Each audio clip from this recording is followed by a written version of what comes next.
E haere tonu ana te poro tū ki te papa o Aotea i Tāmaki Makaurau, hei whakahe i ngā pakehi whairawa o te ao. Hei tā ngā kai poro tū me noho tonu rātou mo te kotahi marama e tū mai nei. Ā, kāre hoki rātou i te takahi i ngā ture ārohe. Kei te māro tonu tā rātou noho. He tono hoki tā rātou ki te kaunihira. Mena e pai ana rātou ki te tuku ia mātou ki te noho mai mo te tahi marama. Ko tā te kōti ārohe, me noho ngā kai whakahe mo te kotahi wiki e tū mai nei.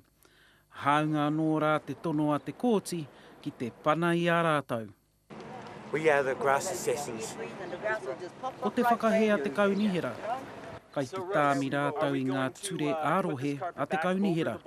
The big take at the moment with the council is that we are wrecking the grass. Got it. So we don't want to be wrecking the grass because we haven't been wrecking the grass.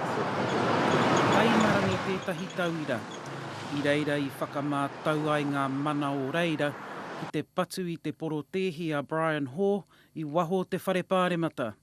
Engari noho mai ia mo te kautau i muri mai. He pērā anō te āhua i konei. E hari koa ana i nei kai whakahe, me te mea nei ka whai wā hoki rātou. E penihana tāku, penihana paitu. Part of our compliance also is to react in a non-violent way, in a peaceful protest, a peaceful voice. Hei te wenerei o tērā wiki, hoki atu ai tēnei take ki mua i te aroaro o te kōti. Ngā hui Wade, te karere.